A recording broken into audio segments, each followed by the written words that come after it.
Hi everyone. In this video, I will focus on some examples of using complete the square to solve quadratic equations. The first example we're going to look at is x squared plus 6x minus 2 equals 0. Okay, so in this case, we know our a is 1, okay, b is 6, and c is negative 2. Remember, we can apply the complete the square rule for this method, for this specific quadratic equation. However, we have to make sure our a goes to 1. In this case, it is. So, okay, let's do x squared plus 6x equals 2. Okay, now we're supposed to add 1/2. Okay, remember the formula? We're supposed to add 1/2 of the b squared. Okay, in this case our b is 6, so we add x squared plus 6x plus 6 over 2 square. So if we do that on the left side, then we have to do it on the right hand side as well.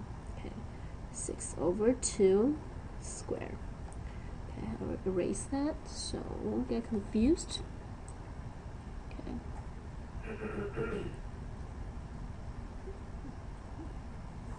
That one, what I just erased, was the formula. In one of the previous video, I showed that. And obviously 6 over 2 and then you square it, that's a 9. So we can do that. X squared plus 6x plus 9 equals 2 plus 9. So on the right hand side we have 11. 2 plus 9, we got 11. And on the left hand side we completed the square, which is x plus 3 squared. Right? Okay. So now, on the right hand side, on the left hand side, we have x plus 3. Okay, this is the very nice form we're looking for, you know, something square and equal to a number. Okay, so on the right hand side, we have plus and minus square root 11. Okay, don't forget the negative part. Okay,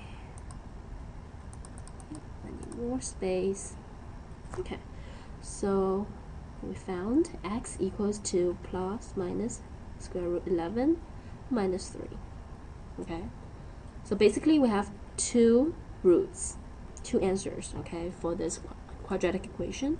One is square root 11 minus 3, and the other one is x2 equals to minus square root of 11 minus 3.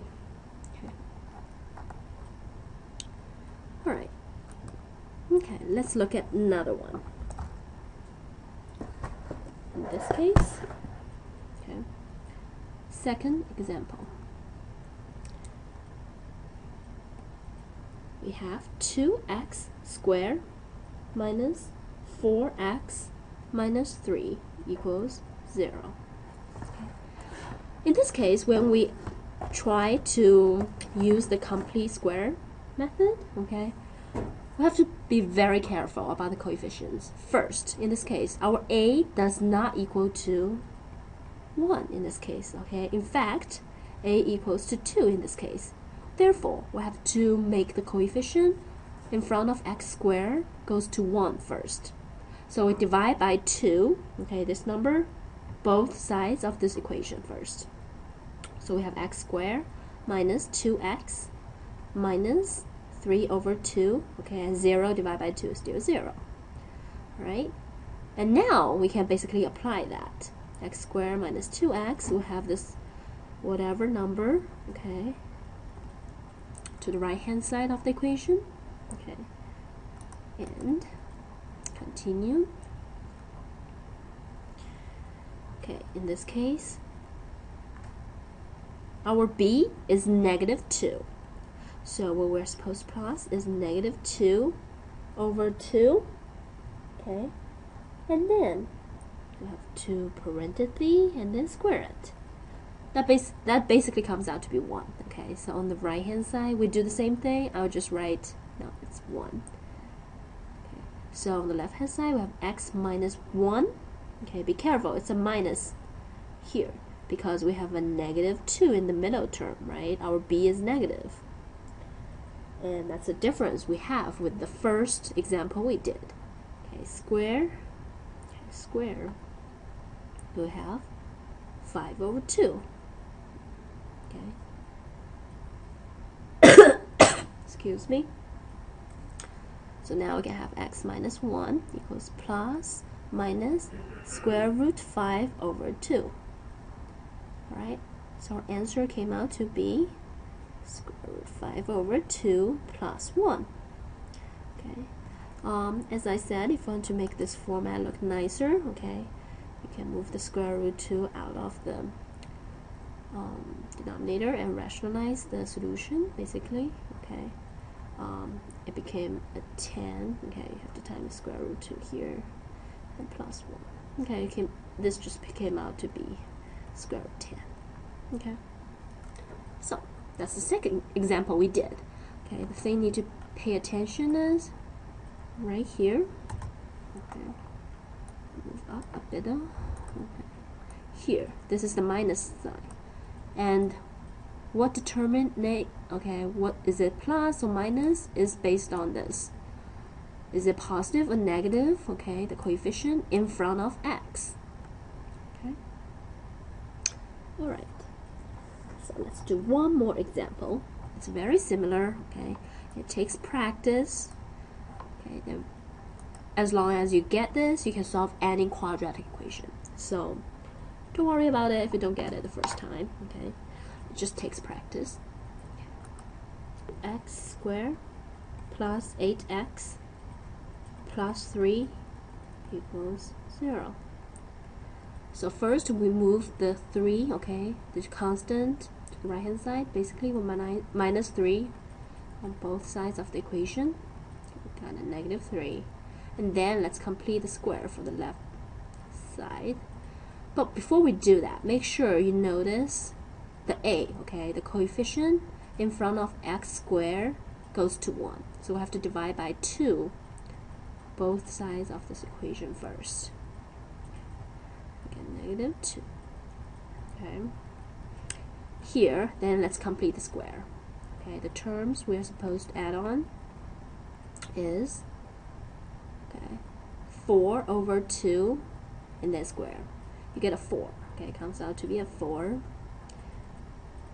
I'll just write 4 right here. Okay, so on the left hand side we know it's x plus 2. Okay, it's a plus sign here. The b is positive. That's why you get a plus. And on the right hand side you get 5 over 2. Okay. Right. Okay. Where is that? Okay. I need more space. Okay, here it is. Good. Continue. We have x plus 2 equals positive negative square root 5 over 2. Don't forget the negative sign here. There are two solutions. X comes out to be plus minus square root 5 over 2 minus 2. If you want to rationalize, okay, make it nicer looking, you can have square root 10 over 2 minus 2. Okay, that's great. Okay, and if you want to do more, you know, make them have common denominator, that's fine as well. You can have plus minus square root 10 minus 4. Okay, if that's what you prefer, you know. All of these three are correct solutions, by the way. Okay, they're basically equal, just in different form. Okay, all right. Hope you do more practice and you'll get used to it, and you can solve any quadratic equation now. All right, talk to you soon.